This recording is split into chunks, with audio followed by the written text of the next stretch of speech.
Ẹ káàbọ̀ sórí ètò wa lénìí. Ṣé fídíò tí mo fẹ́ play fún yín yìí mo fẹ́ kẹ́ farabalẹ̀ kẹ́ bá wa wò.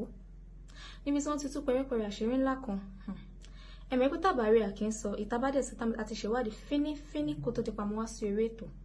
Ẹ má gbàgbé láti bá wa like, share, kẹ́ subscribe so that ẹ máa lè jẹ ìgbádùn ètò wa lọ. Ó yá ẹ jẹ́ ká jọ fojú ojú kó. Gbogbo ọmọ káàárọ̀ oòjíire bí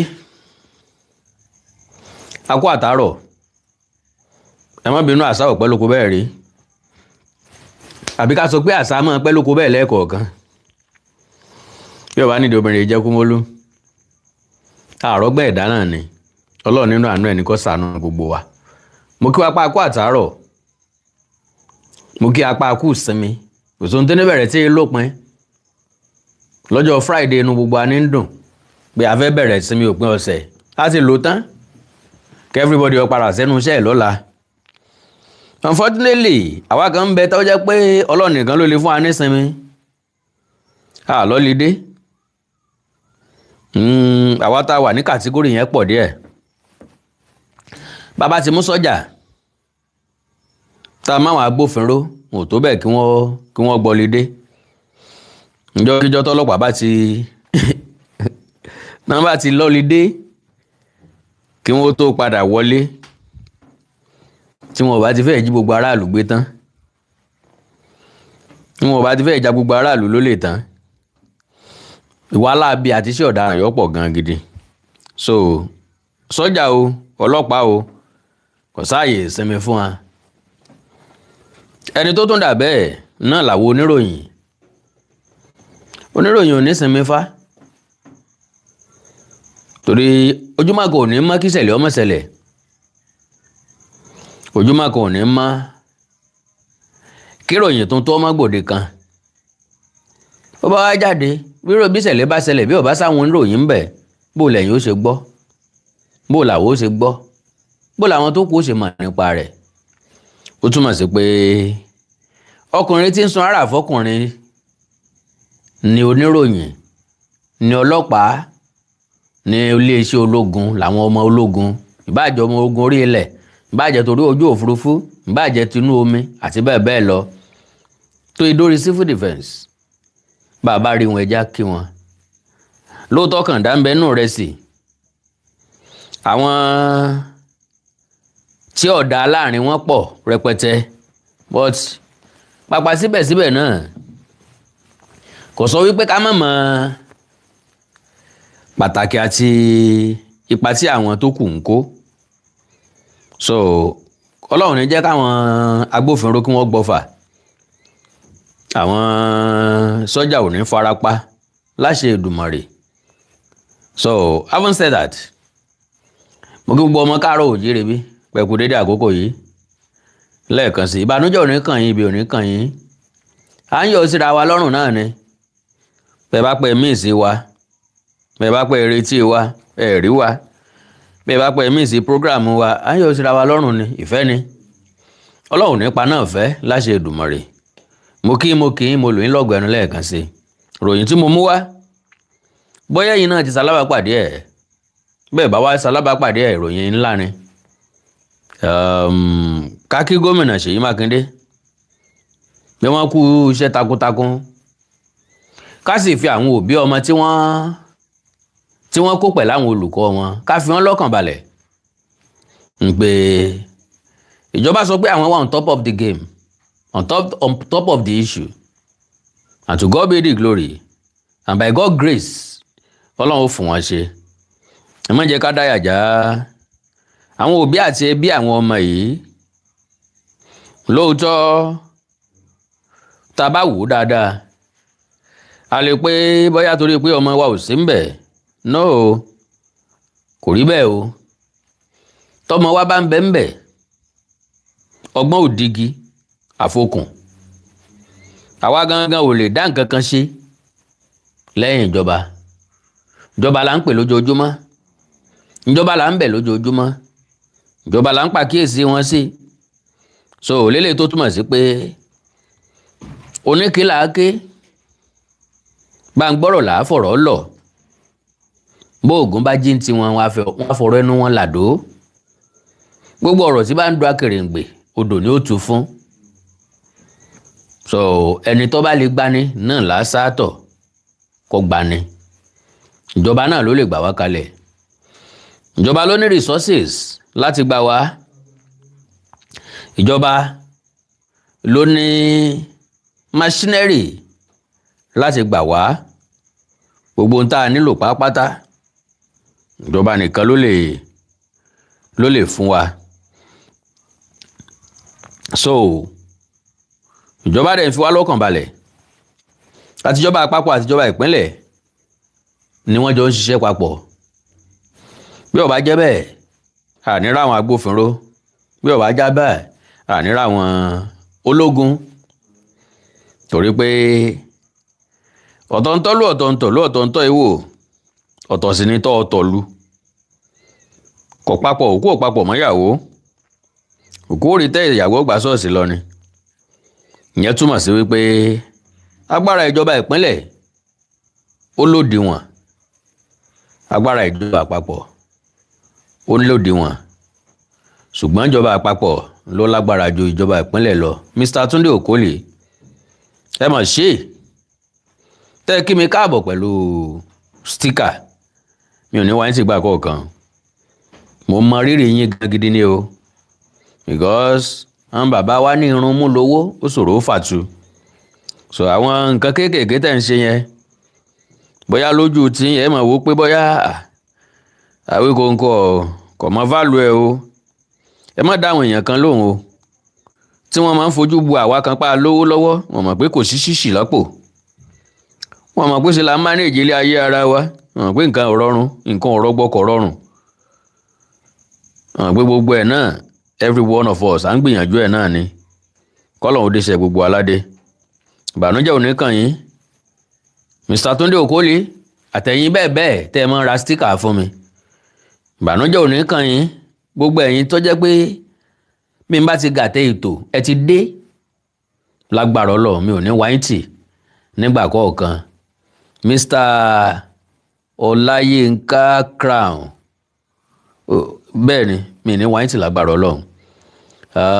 Ẹ̀yin wọ̀nyí ńlá pè ní ẹkẹ́ tí mú lérò èjìká tí gbẹ́wò níyì kàtàǹpàkò tí ọ̀jẹ́ kọ́wọ́ dì làgbà etí tí ọ̀jẹ́ kórí ó dàbí àpò làgè. Torí pé à ń gbádùn yín nìkan ò tó. À ń gbádùn yín ọ̀rá petrol láyé tá a wáyé. À ń gbádùn yín ọ̀rá dátà. Wọ́n ti ẹ̀ ń ta dátà, wọ́n ti ẹ̀ ń ta nẹ́tíwọ̀kì kan ní ìsìn 600,000 àbí 650,000 ni wọ́n ń ta. Ó wà wá náà kára. Bùkátà ò tí ì jẹ́ kí ọ̀nà wọ́ gbabẹ̀ lọ. Nẹ́tíwọ̀kì tí ò lè fèèlì wà nù. Tí ó jẹ́ aláǹfààní síra wa dáadáa. Well, mo kí n káàbọ̀ lẹ́ẹ̀kan sí i. Pẹ̀lú ògo Ọlọ́run mi ò wá láti wá gbàsìkò yín. Because n tó wà essential nígbésí ayé ẹ̀dá ni time. N tí máa ń dìje mi èèyàn láyé time ni. Because mo máa ń sọ fáwọn èèyàn kan ọ̀pọ̀ àwọn èèyàn máa ń ka odidi ìwé wọn lè má rí nǹkan kan mú lò ń bẹ̀. Èmi lè ka awẹ́ ìwé kan péré máa utilize ẹ̀. Ǹjọ́ mo ti kàwé débi pé time is money. You have to spend your time wisely. N ò gbàgbé láéláé. Ǹjọ́ mo kà débi pé make ay the sunshine. N ò gbàgbé láéláé. Ǹjọ́ mo ti kà débi pé he who keep his time keep his life. N ò tún gbàgbé láéláé. So ó jẹ́ kí n mọ value àsìkò. Ẹni tí ó bá tí ì ṣetán àti sùn nínú yín, you have a lot of things to meditate on, to work on, to do. Ẹni tí ó bá dẹ̀ ní nǹkan tó fẹ́ ṣe ti ṣe ọ̀pọ̀lọpọ̀ nǹkan látàárọ̀, wọ́n ti sinmi látàárọ̀, wọ́n fẹ́ sùn kán lọ bẹ̀rẹ̀ iṣẹ́ láàárọ̀ ọ̀la. So who am I láti wá dédé waste àsìkò yín? Whenever you see me online, mo wá fún nǹkan pàtàkì, mo wá fún iṣẹ́ pàtàkì láti wá jẹ ni. God bless you. Lágbára Ọlọ́run mi ní wáyé tì. Alright, ẹ̀yin náà fẹ́ ṣe bí Mr. Túndé Òkólè. Ẹ fẹ́ ṣe bí Mr. Ọláyínká Crown. Ẹ̀yin náà fẹ́ ra sticker fún mi. Níbi tẹ́ ti ń wò mí náà ni. Ẹ lè click lórí sticker táwọn rà. Yóò gbé lọ síbi táwọn sticker yẹn wà. Ẹ máa lè ra ilé tí agbára yín bá ká ń bẹ̀. Tàbí ibi tẹ́ ti ń wò mí yẹn wò sálẹ̀ lọ́wọ́ ọ̀tún ẹ máa rí $sign bẹ̀. Ẹ click lórí $sign yẹn. Yóò gbé lọ síbi táwọn sticker yẹn wà. God bless you all. Now, pápápá. ìjọba Ṣèyí Mákindé ní àwọn ọmọ ibi tí wọ́n kó àwọn ọmọ yẹn sí. Wọ́n bá wa sọ̀rọ̀ tó pọ̀, ṣùgbọ́n bí wọ́n bá sí láwẹ́ kò ní dáa tó.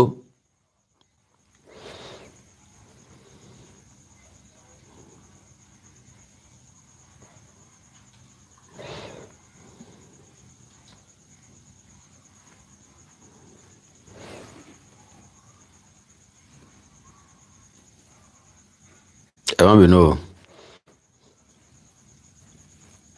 Mo fẹ́ káwọn èèyàn díẹ̀ ọjọ́ ìwá sí lórí Facebook yẹn ni o. Ẹ má bínú o, ẹ dákun torí Ọlọ́run.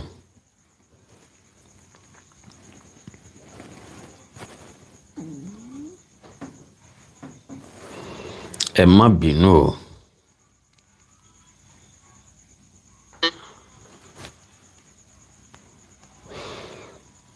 So, now, ọ̀pọ̀lọpọ̀ ìṣẹ̀lẹ̀ ló ń ṣẹlẹ̀. Ìròyìn tí mo kọ́kọ́ rí láàárọ̀ yìí ní ti ìṣẹ̀lẹ̀ tó ṣẹlẹ̀ nílùú Abia, níbi táwọn ikọ̀ afẹ̀míṣòfò tí wọ́n wọ ọbẹ̀.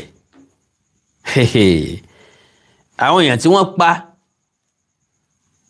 láàárọ̀ kùtùkùtù ló máa jẹ́ o, because àwọn èèyàn kan ti débẹ̀ wọ́n ẹ̀sẹ̀ ń ṣílẹ̀kùn ṣọ́ọ̀bù, wọn ò tí ì ṣílẹ̀kùn ṣọ́ọ̀bù rárá.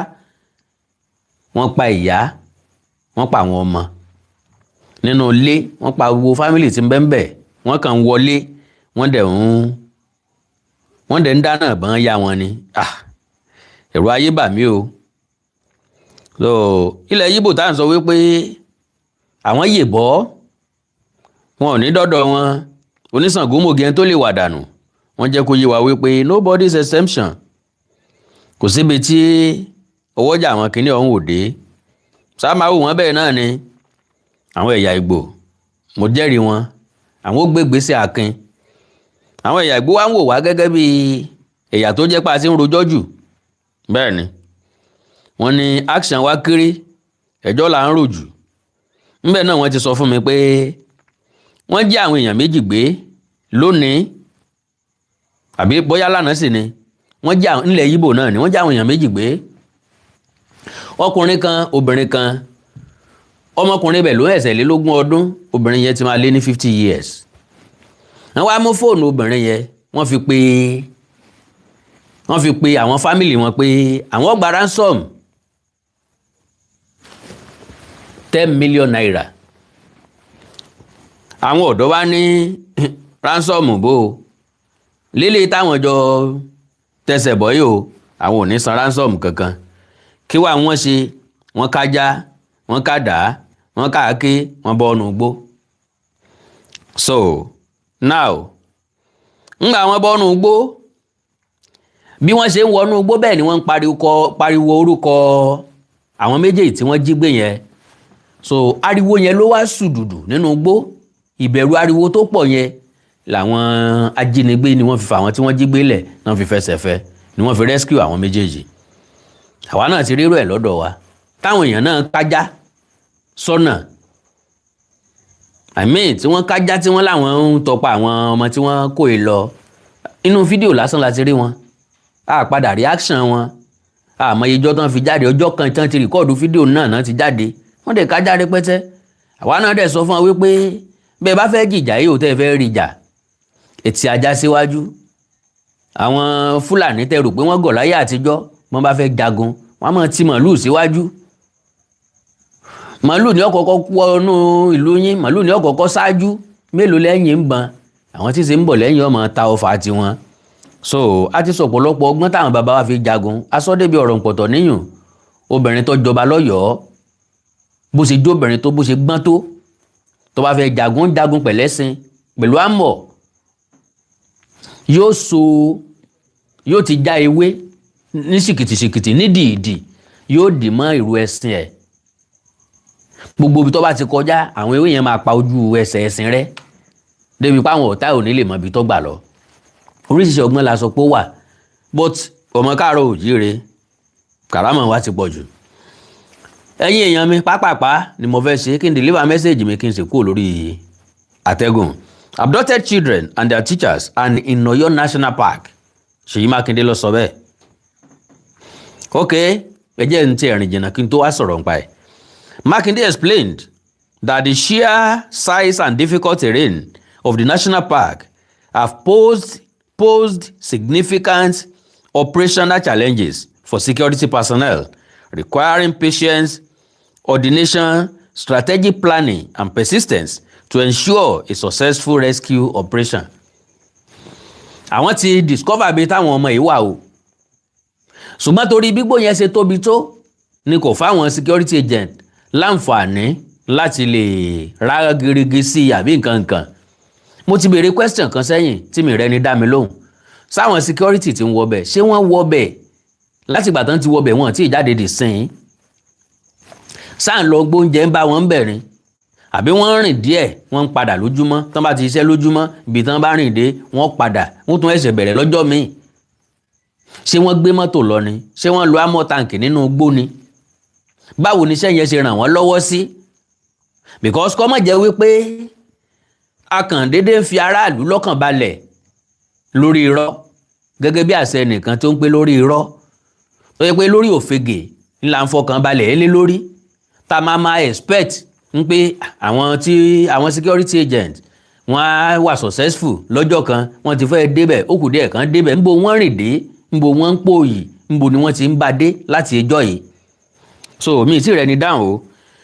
Governor of Oyo State Ṣèyí Mákindé has disclosed that pupils and teachers abducted by suspected bandits from schools in the Orire local government area of the state are currently being held within the vast Old Oyo National Park axis nearly 4 weeks after they were kidnapped. Ìyẹn túmọ̀ sí pé àwọn tó jí wọn gbé wọn ò kó wọn rìn jìnnà síbi tí wọ́n gbé wọn sí síbi tí wọ́n ti gbé wọn. So around ibẹ̀ náà ni wọ́n ṣì wà. All right. Mákindé made the revelation on Friday while providing an update on ongoing rescue efforts, assuring families and residents that security agencies have intensified operations to secure the safe release of the victims. Now our question ò ní wípé látijọ́ tán ti jí àwọn ọmọ yìí gbé ìjọ́ kejì ẹ̀ làwọn security náà ti sọ pé àwọn ti bẹ̀rẹ̀ action náà ti bọ́ sínú igbó. Lo and behold ó ti fẹ́ pé oṣù kan gẹ́rẹ́gẹ́ tí wọ́n ti káwọn ọmọ yìí lọ. Ìrètí náà la ṣe ń faraàlú, ìfọkànbalẹ̀ náà la ṣe ń sọ. Ẹbí ará ọ̀rẹ́ a sì ń fún wọn nírètí náà ni pé ó ti fẹ́ débẹ̀ o, a fẹ́ kàn wọ́n o, a mú wọn wá o láyọ̀ àtàláfíà. Ọ̀pọ̀lọpọ̀ nǹkan tọrọ mọ́ a rí dáhùn sí. Ṣèjọba ń gbóúnjẹ ránṣẹ́ sí wọn ni? Àwọn ọmọ yìí wà nínú igbó nínú igbó national park ni. Ta ló ń lọ ń gbóúnjẹ fún wọn ń bẹ̀? Sáwọn tó kó wọn sọ wípé oúnjẹ tó ó ń bẹ fún wọn. Ó ti fẹ́ pòṣù kan lóòótọ́ ìjọba kọ́ ló kó wọn.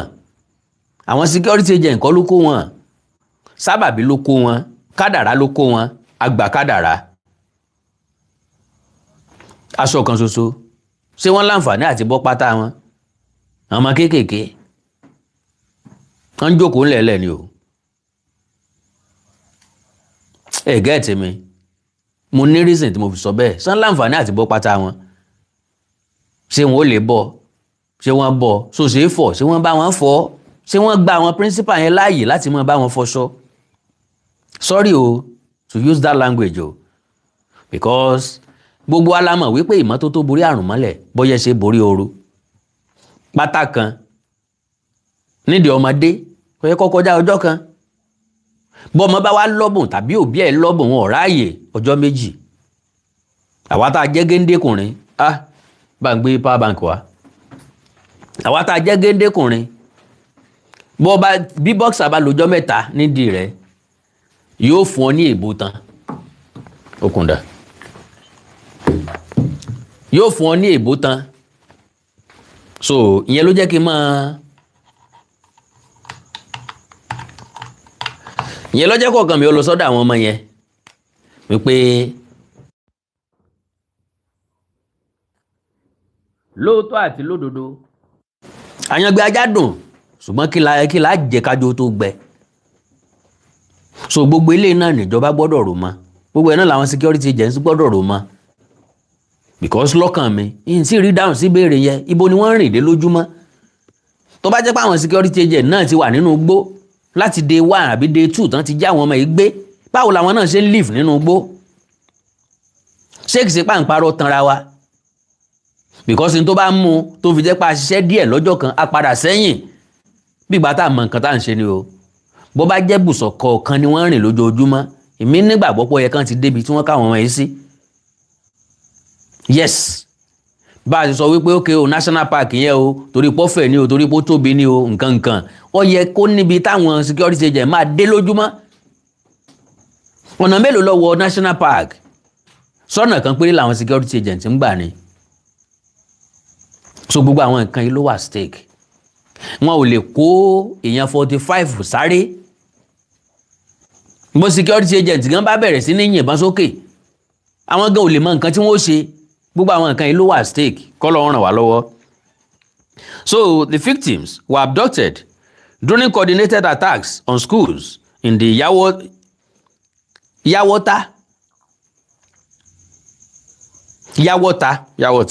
Yawota and Auro Ṣẹlẹ communities of Orire local government area on May 15. Candidate òní. Today will be June 14.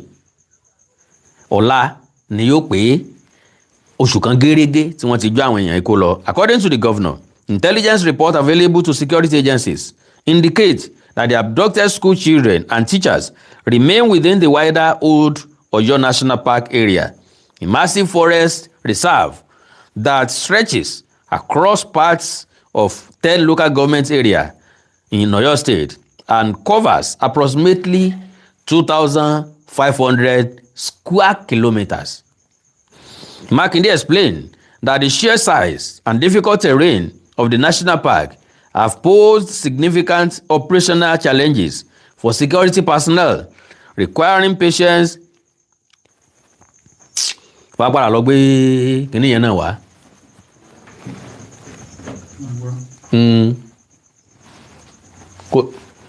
Ok, wá gbé kíní wá. Wá gbélé wá. Dan gbé kò plate wá. Mo pọ̀ wà níbí. Sorry o, ntí mo fi ń kà lọ fẹ́ kú o. So now cover approximately 2,500 square kilometers. Makinde explains that the sheer size and difficult terrain of the national park have posed significant operational challenges for security personnel, requiring patience, coordination, strategic planning, and persistence to ensure a successful rescue operation. The governor stated that despite the difficulties involved, authorities were pursuing every credible lead and deploying all lawful measures available to ensure that the victims are rescued unharmed. Aami. Speaking on the anguish being experienced by families of the abductees, Makinde acknowledged the pain and frustration caused by the prolonged captivity of the victims.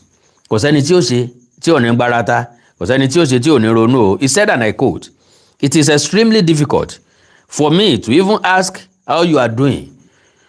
It has been 27 days since our children and teachers were forcefully taken from their schools in the Yawota and Auro Ṣẹlẹ communities of Orire local government area. For 27 days, families have gone to bed without their loved ones. For 27 days, communities have lived within uncertainty. For 27 days, our children and teachers have remained in captivity. I know that many times I have said we will get them home safely. But I also know that having heard this word so often, òótọ́ ọ̀rọ̀ ni náà ń tà tí ń gbọ́ láìmọye ọjọ́, a rescue wọn láti day 1, day 2, day 3, òní ni ó ti pọ́jọ́ 29 báyìí nìsín, a rescue wọn náà láti ń gbọ́. Ńjọ́ wo la wá fẹ́ rescue wọn gangan? Ìgbòjò ń lọ, ìgbẹ̀rún ń lọ, ẹni á dèsè ìjòkó le, ńjọ́ lápá tí ń bẹnu ẹ̀. ọjọ́ mélòó la fẹ́ fi pilẹ̀ wèrè ń jò látò sangi lẹ́yìn ọdún mélòó la pilẹ̀ wèrè kí làgbẹ̀ ń ṣe lóko tí ń dòru gànjọ́ àfi tí ó wá aṣọ ẹgbẹ́. So I know that many times I have said we will get them home safely, but I also know that having heard this word so often without seeing that outcome yet, they may now sound hollow or empty. Please trust that they are not. We are doing everything within our power to bring them home safely. The governor said, although details of the rescue operation for security reasons, efforts were continuing daily to secure the victims' freedom.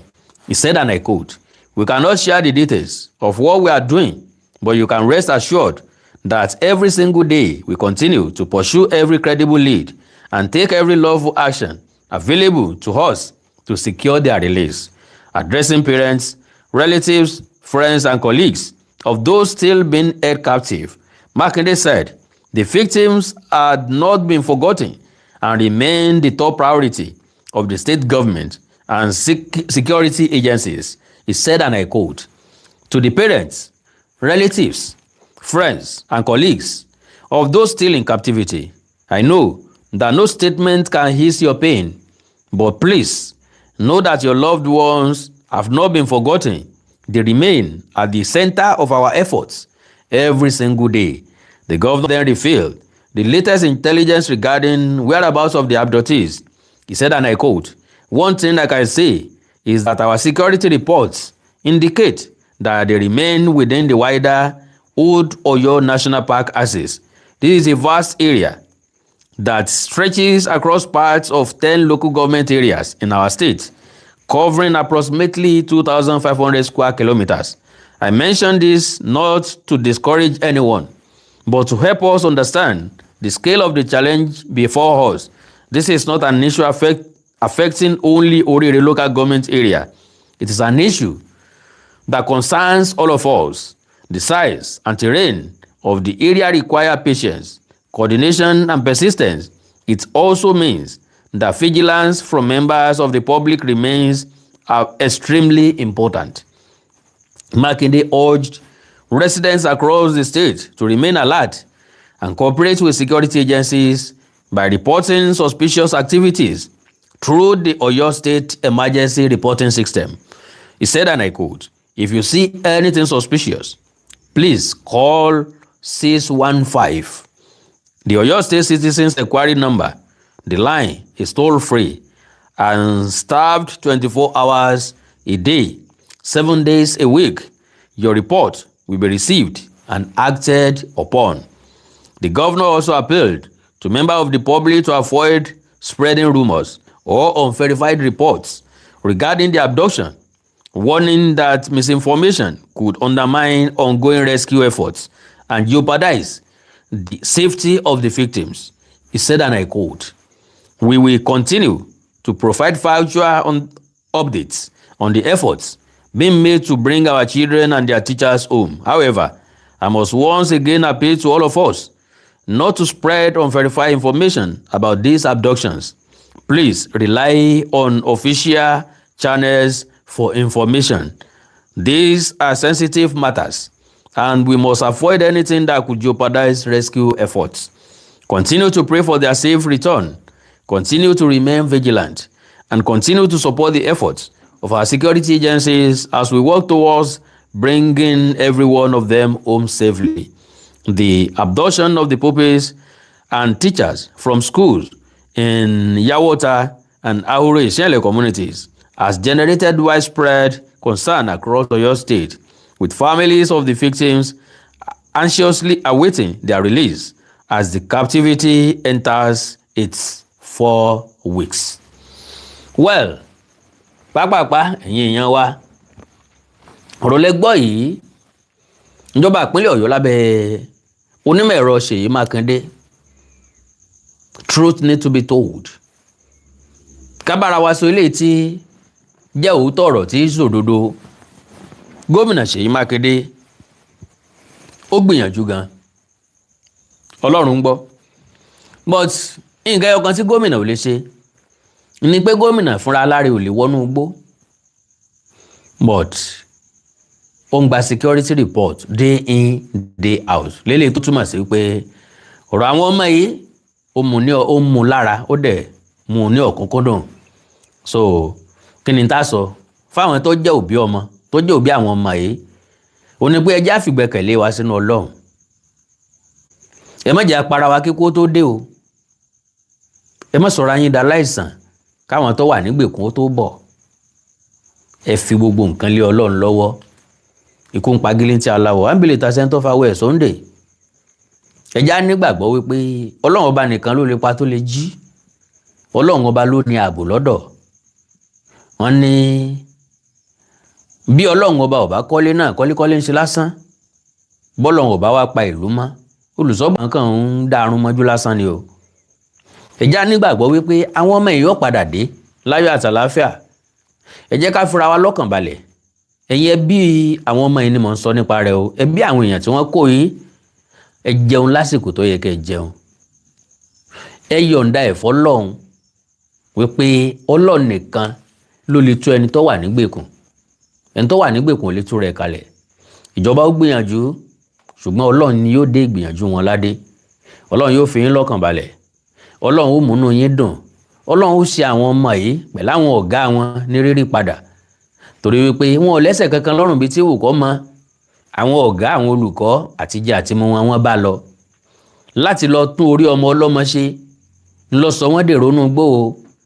Iṣẹ́ ìtorí ọmọ ọlọ́mọ ṣe yóò dùn àwọn èèyàn míì nínú láì sọ pé wọ́n fẹ́ ṣerú iṣẹ́ bẹ́ẹ̀ lọ́jọ́ iwájú. Bàbá dẹ́rù bá tíṣà, bàbá mú payà bá tíṣà, tá a bá sanwó tó dáa fún tíṣà ò bá gbégbé ayé tó dáa yóò lé àwọn èèyàn sá kúrò nídìí iṣẹ́ tíṣà. Kò dẹ̀ sẹ́ni tó lè dá ọmọ ẹ̀kọ́ láàrin wa láti bá wọn ṣe homework lásán lé. Ó ní ẹlẹ́dàá wa lára, ó ní olódì wa lára. Reality ni mo ń sọ fún wa.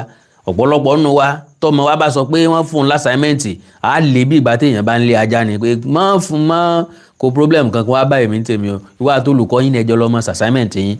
À ń bọ̀sìn olùkọ́ tí wọ́n ti dúró tì látàárọ̀ ló jẹ́ pé aago 3 lọ́mọ mi ó lọlé, aago 4 lọ́mọ mi ó lọlé.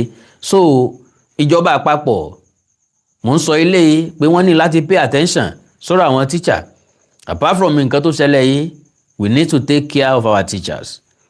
Ìjọba àpapọ̀ àti ìjọba ìpínlẹ̀ mi mọ̀ bí ìjọba bó bá ṣe ṣe tíjọba bá jẹ́ ìjọba àpapọ̀ ló ń sanwó wọn tíjọba ìpínlẹ̀ náà bá ní nǹkan tí wọ́n máa bá wọn hard sí.